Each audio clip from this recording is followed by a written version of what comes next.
Well, hello, Chapel Roswell. Thank you for worshiping with us online. Regardless of when you're watching this or from where you are watching this, we are so glad that we are together in spirit to worship and to reflect on the powerful love that God has for you and for me. Now, friends, this morning we kick off a 3-week series entitled Lost and Found. We're looking at the Gospel of Luke, chapter 15. It has Jesus telling 3 different parables all about this concept of being lost and then this glorious concept about being found. This celebration that ensues when something or someone is indeed, in fact, found. Let me start off this morning by telling you about Pee Wee Reese. Pee Wee Reese is a baseball Hall of Famer. He was a shortstop for the Brooklyn Dodgers.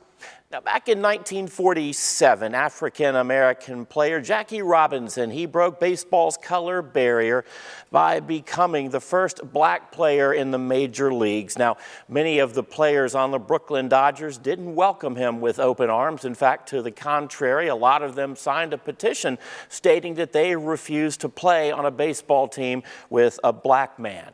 Robinson did encounter all sorts of fan taunting and booing whenever they played at home or on the road. And in the May of 1947, the Brooklyn Dodgers were playing a road game in Cincinnati.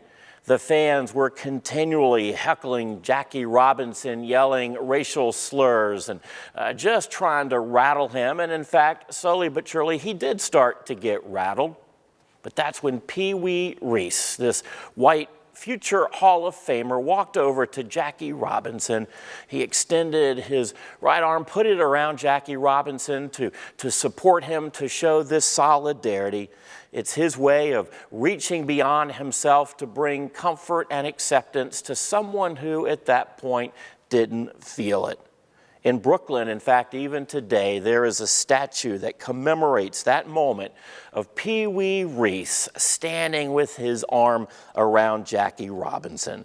The story of one reaching outside of himself to bring comfort to someone else, especially when doing so could be socially risky. So this morning, as we look at Luke chapter 15, let me set the stage for the passage we're going to look at this morning. Crowds were flocking to hear Jesus, to see Jesus, his teaching, his preaching, his miracles. His messages were aimed not only at religious followers, not only the pious Jews, but to all people, the Gentiles included, those who didn't come from a Jewish background.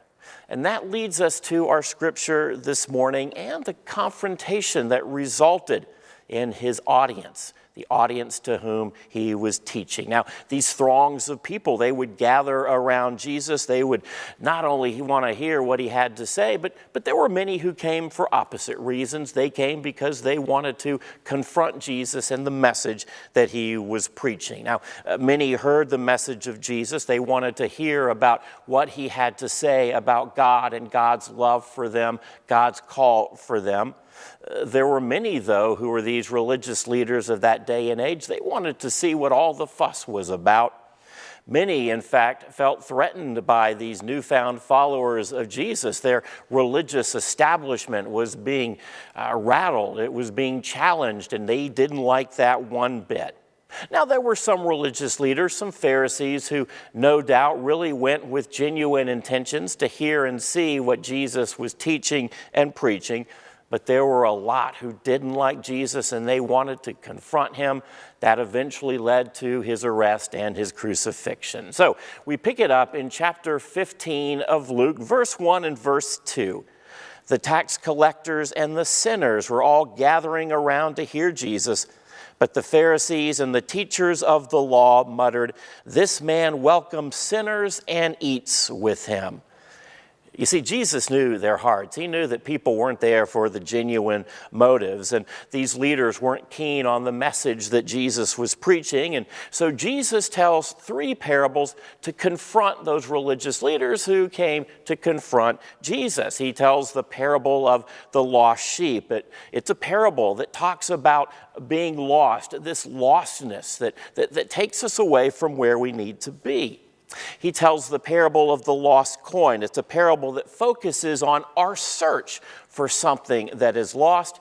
And finally, Jesus tells the parable of the lost son. This well-known parable is often referred to as the parable of the prodigal son.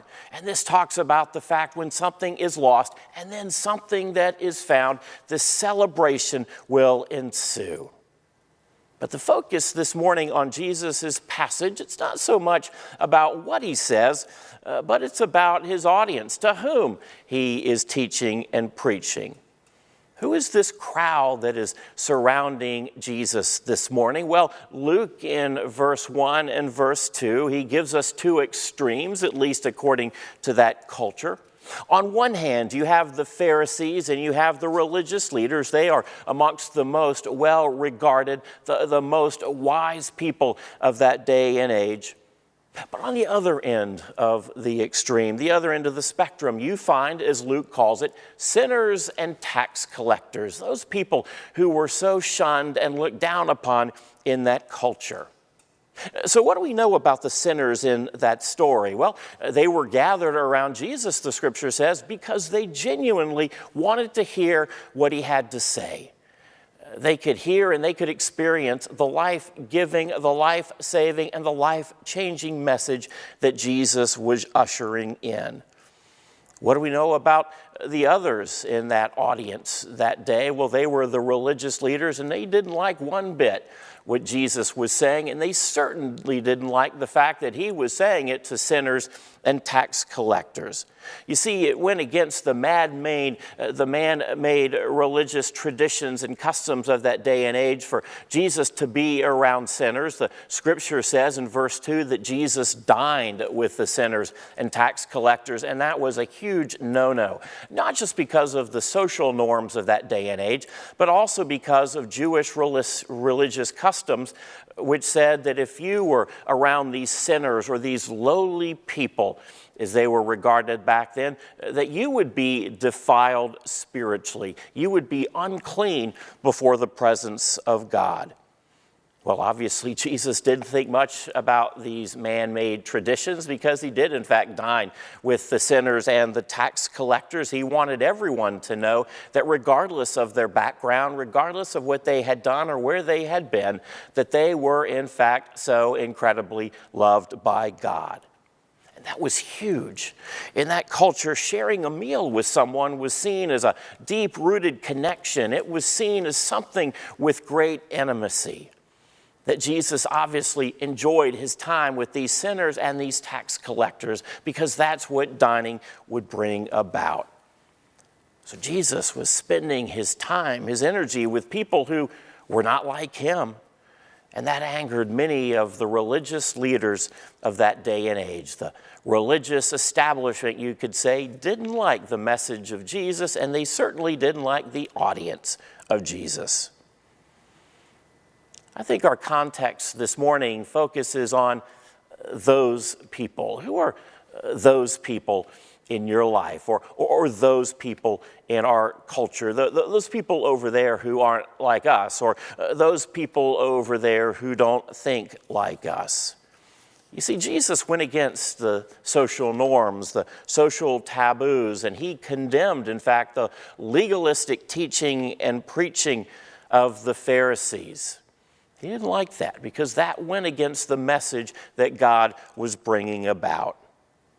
You see, in our current climate right now, across the country, we have seen mass demonstrations, and racial equality is something that maybe some of us take for granted. I've never walked in the shoes of anyone other than myself, and so I don't know what it's like to be in the shoes of someone else.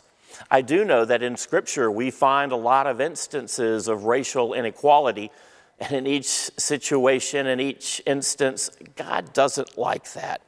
In the Old Testament, the Israelites, the Hebrews, they were looked down upon by a lot of the warring nations around them. These warring nations around them wanted to basically obliterate them, to wipe them off the map, and God would usher in protection for the Jewish people, this supernatural hedge around them, so to speak.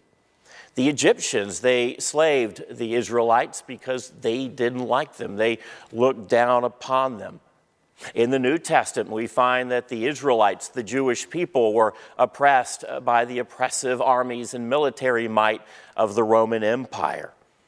But the Jewish people themselves were not innocent when we talk about racial inequality. They viewed other people as inferior. For example, you had the Samaritans. They were seen as racially impure by the Jewish people. The Jewish people avoided any sort of physical or social contact with the Samaritans. In fact, if you were traveling from one place to another, you would go way out of your way to avoid walking through the region known as Samaria. Even touching someone of a Samaritan background was seen as defiling in the eyes of Jewish customs and traditions. And yet Jesus went way out of his way to welcome Samaritans into his audience. He even touched people, physically touched Samaritans who were lepers. That you just didn't do in that day and age. You see, Jesus consistently treated people with respect, even if they weren't viewed with respect by those around them. Most Jewish people looked down upon the Gentiles. The Gentiles over there, they were not the people of God. And yet Jesus said that he brought the message not only to the Jewish people, not only those with this religious heritage, if you will, but he brought it to all people, including the Gentiles. And this certainly rattled a lot of that religious establishment of the Jewish people. In fact, if you were to go to the Gospel of Matthew, chapter 8, you read about a centurion, basically a Roman military official. He displayed a great deal of faith in Jesus, and he begged Jesus to heal his servant. In Matthew 8:10, listen to what Jesus tells this Gentile, this Roman military official. He says, when Jesus heard this, he was amazed, and he said to those following him, truly I tell you, I have not found anyone in Israel with such great faith. Wow, what Jesus says was nothing short of scandalous. It certainly angered the Jewish leaders. But you see, friends, it reveals that where God reigns, the powers that fuel racism and inequality are confronted. These barriers, these walls will be torn down. Where God reigns, his vision is to unite and to reconcile. How are we allowing God to do that in our lives here and now today? You see, we often think of equality in terms of maybe black and white in our culture. That certainly is a big issue. But maybe there are others who are different than us, and deep down inside, there's a part of us that maybe looks down on them or doesn't give them the respect that God calls us to give them. Those people who don't look like us, those people who don't think like us, maybe those social groups over there who don't have anything in common with us.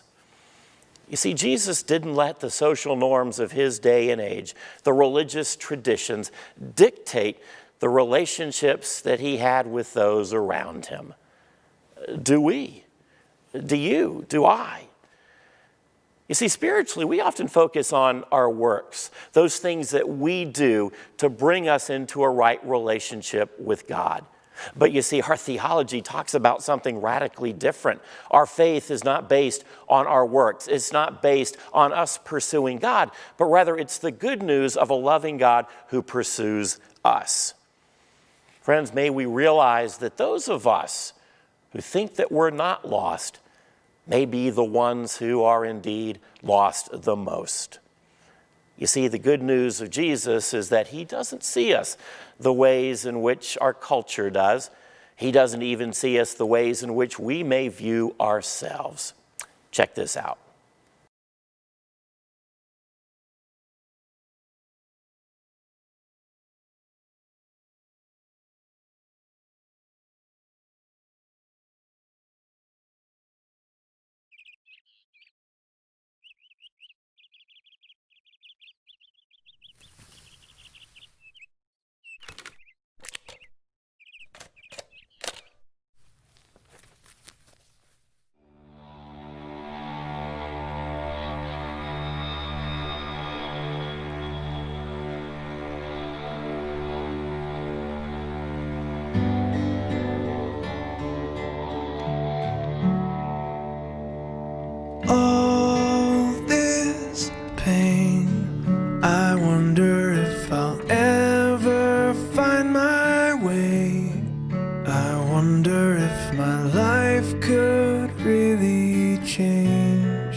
is lost ever be found? Could a garden come up from this ground at all?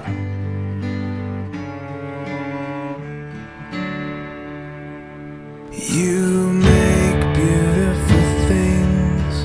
You make beautiful things out of the dust. You make beautiful things. You make beautiful things out of us.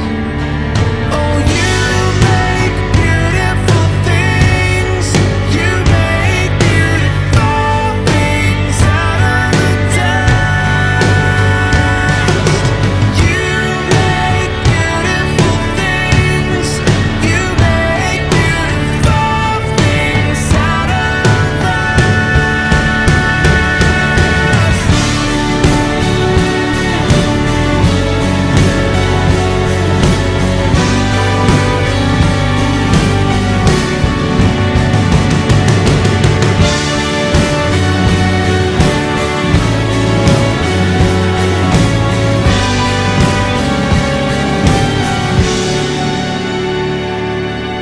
You make me new.